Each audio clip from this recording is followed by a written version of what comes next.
Hello friends, स्वागत है आप सभी का CBBCL SST में। दोस्तों, बीएड फर्स्ट ईयर के अगर आप एग्ज़ाम की तैयारी कर रहे हैं तो बिल्कुल सही जगह पे हैं। यहाँ पे हम लोग लगातार जो है बीएड फर्स्ट ईयर एग्ज़ाम की तैयारी कर रहे हैं। आज जो हम लोग का टॉपिक है वो है द्वितीय प्रश्न पत्र यानी अधिगम एवं विकास का मनोविज्ञान, जो आपका सेकेंड पेपर है। यहाँ से बहुत ही प्यारा प्रश्न दोस्तों यहाँ पे हमने कवर करने वाले हैं। प्रश्न आपका देख सकते हैं यहाँ पे, शिक्षा मनोविज्ञान को परिभाषित कीजिए।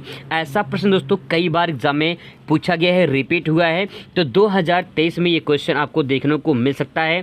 तो चलिए समझ लेते हैं। रट्टा नहीं मारना दोस्तों, केवल समझना है। जितना हम समझने फोकस करेंगे उतना ज़्यादा आंसर हम अच्छे तरीके से लिख पाएंगे।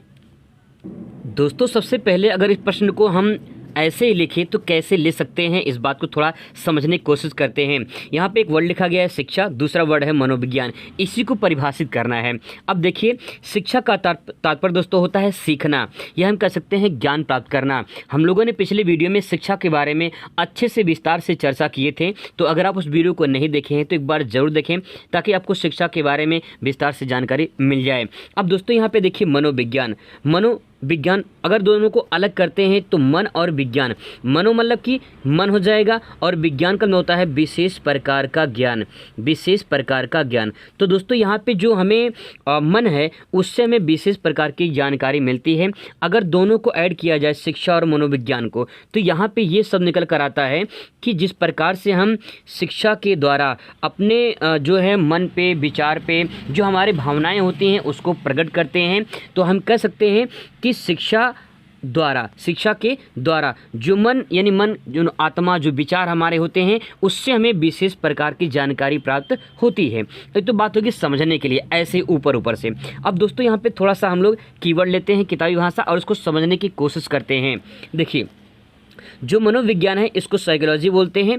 जो विज्ञान है दोस्तों ये ग्रीक शब्द से मिलकर बना है, जिसका अर्थ है यहाँ पे साइकी और दूसरा है लोगोज। ठीक है, अगर बात करें हम लोग साइकी का तो यहाँ पे आत्मा, ठीक है, और लोगोज का अर्थ होता है स्टडी यानी अध्ययन करना। यहाँ पे दोस्तों जो ये वर्ड लिखा गया है, ये इंग्लिश वर्ड है। ठीक है, और यहाँ पे जो वर्ड है ये है ग्रीक शब्द। मैंने आपको बताया था कि जो यूरोप है, यूरोप में एक देश है जिसका नाम है ग्रीस। ठीक है, उसी ग्रीस की जो भाषा है, उसी ग्रीस की भाषा की मतलब की जो भाषा है वो ग्रीक भाषा है। तो यहाँ पे जो भाषा यहाँ पे लिखी गई है वो है साइकी, लोगोज, आत्मा और अध्ययन। हम कह सकते हैं कि यहाँ पे आत्मा का अध्ययन या आत्मा का विज्ञान ही क्या कहलाता है, साइकोलॉजी कहलाता है। ये तो बात होगी यहाँ पे। अब दोस्तों यहाँ पे देखेंगे तो हमें कह सकते हैं आत्मा का ज्ञान या आत्मा का विज्ञान या आत्मा का अध्ययन। आत्मा एज ए हम मन कह सकते हैं। ठीक है, आत्मा को क्या कह सकते हैं, मन कह सकते हैं। अब उसी मन के अनुसार देखते हैं तो मन एक दार्शनिक थे, इनके अनुसार अगर हम देखे जाएँ तो यहाँ पे देखिए मन के अनुसार क्या कहा है मन ने। देखिए, आधुनिक मनोविज्ञान का संबंध व्यवहार की वैज्ञानिक खोज से है। मतलब दोस्तों बात ये है कि जो मनोविज्ञान है, अगर आज के डेट में देखें, आधुनिक मॉडर्न ज़माने में मनोविज्ञान को देखें, अगर इसको परिभाषित करें, जो मॉडर्न है, अगर आधुनिक मनोविज्ञान को परिभाषित करें तो हम कह सकते हैं संबंध व्यवहार। ठीक है, मनोविज्ञान जो होता है क्या है, संबंध का व्यवहार है जिसमें वैज्ञानिक खोज से है। मतलब ये है कि आज जो मनोविज्ञान के बारे में अध्ययन कर रहे हैं इसका संबंध व्यवहार से है और इसमें वैज्ञानिक खोज से संबंधित है। तो यहाँ पे दो ही बात समझना है। पहला पॉइंट ये कि जो आधुनिक मनोविज्ञान है किससे संबंधित है, यानी संबंध व्यवहार से है, और व्यवहार की खोज क्या है, मनोवैज्ञानिक खोज है या वैज्ञानिक खोज है। तो इस तरह से आप इसे समझ सकते हैं। इसके बाद दोस्तों और थोड़ा डिफाइन करते हैं।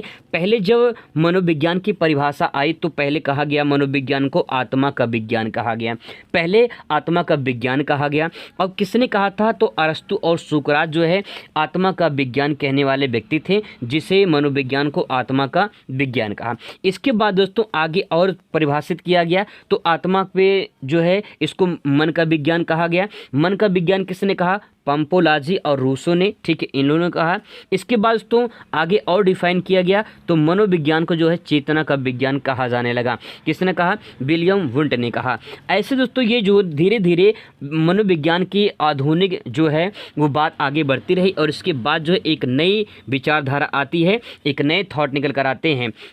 यहाँ पे आप देख सकते हैं वुडवर्थ के शब्दों में कहा, मनोविज्ञान में कहा गया है, वुडवर्थ के शब्दों में मनोविज्ञान में मानव सबसे पहले आत्मा का त्याग करता है। मानव क्या करता है, सबसे पहले आत्मा का त्याग करता है, फिर मन का त्याग करता है, फिर चेतना का त्याग किया है, अंत में क्या करता है, व्यवहार की विधि को स्वीकार करता है। तो दोस्तों यहाँ पे हम कह सकते हैं जो मनोविज्ञान है वो क्या है, व्यवहार से संबंधित है।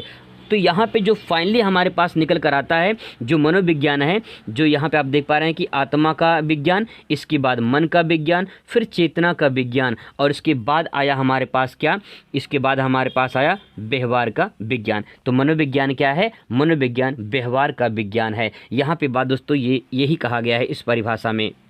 आप इस बात को एक लाइन में समझ सकते हो कि मनोविज्ञान क्या है। तो मनोविज्ञान को देखा जाए तो मनोविज्ञान पहले आत्मा कहा गया, फिर मन कहा गया, फिर चेतना कहा गया, और फाइनली जो है मनोविज्ञान को व्यवहार कहा गया।